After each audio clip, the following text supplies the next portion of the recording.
Hello. Excuse me. Monster, Walter Dean Myers, one of the best books written because I can say especially for this time, but any time, because it's dealing with what black boys and black men have to go through, and black boys that are becoming black men, that early adult age. I consider that teenage years to 20. That's young adult.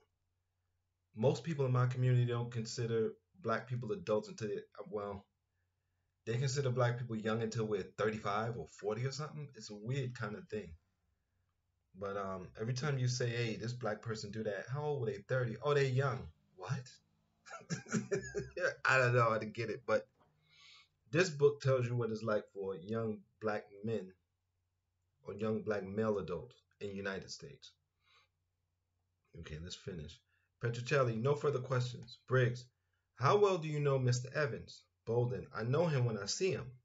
Briggs, did you know him before Christmas? Bolden, not really. Briggs, let's see now. You don't know this man, and yet when you ask him where he got the cigarettes, he's going to tell you that he got them from a holdup in which he was involved and in which a man was killed.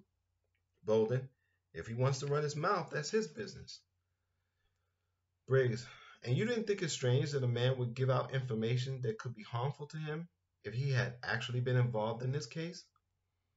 Cut to see you of juror looking bored. Cut to see you of Bolden. Hey, I don't even care. Briggs, your assault charge was dropped. Is that correct? Bolden, yeah. Briggs, the maximum sentence for the assault was how long? Do you know? Bolden, I was convicted. Briggs, do you know the maximum sentence?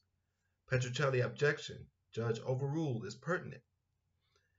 Briggs, so you saved yourself some heavy jail time by pointing a finger at Mr. King, isn't that right?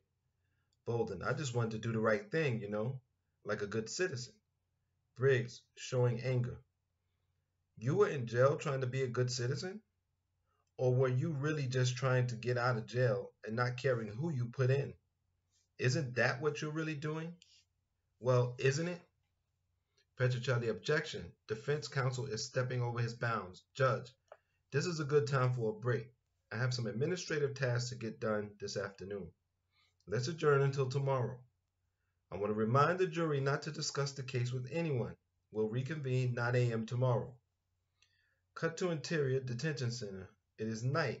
The lights are out except for dim night lights placed along the wall. We hear the sounds of fists methodically punching someone as the camera goes slowly down the corridor, almost seeming to look for the source of the hitting. We see two inmates silhouette beating a third. Another inmate is on the lookout. Cut to CU of Steve lying on his cot.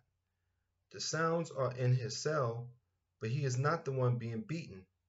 We see the whites of his eyes, then we see him close his eyes as the sounds of the beating stop, and the sounds become those of a sexual attack against the inmate who was beaten. Fade out, fade in. Interior, Steve's home. It is neatly furnished, clean. Steve is watching TV with 11-year-old Jerry, his brother. Jerry, you ever want to be a superhero? Save people and stuff? Steve, sure. You know who I'd want to be? Superman. I'd be wearing glasses and stuff, and people would be messing with me, and then I'd kick butt. Jerry, I bet you'd be a cool superhero. You know who you should be? Steve, who? Jerry, Batman. Then I could be Robin. Steve gives Jerry a brotherly shove. Fade out. Wednesday, July 8th. They take away your shoelaces and your belt so you can't kill yourself, no matter how bad it is. I guess making you live is part of the punishment. It's funny, but when I'm sitting in the courtroom, I don't feel like I'm involved in the case. It's like the lawyers and judge and everybody are doing a job that involves me, but I don't have a role. It's only when I go back to the cells that I know I'm involved.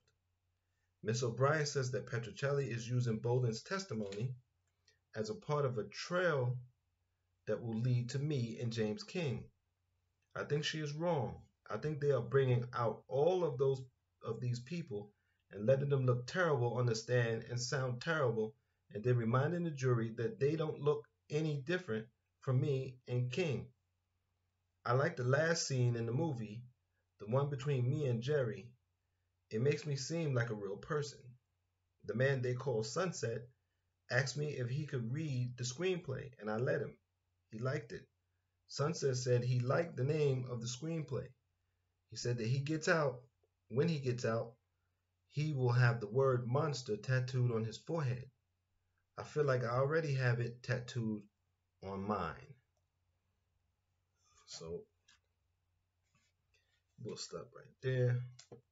And as you can see, um, jailhouse life, prison life, on trial, and or a person being on trial, or what it's like to be on trial. And it's horrible.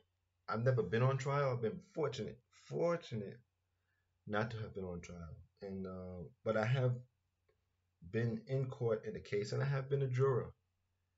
And I'll tell you this: having been a juror, I would not want my life in these people's hands.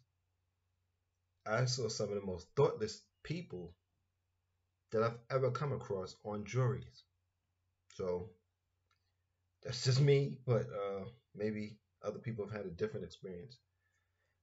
Until next time, I thank you, and I say take care of your mind, take care of your body, and be safe.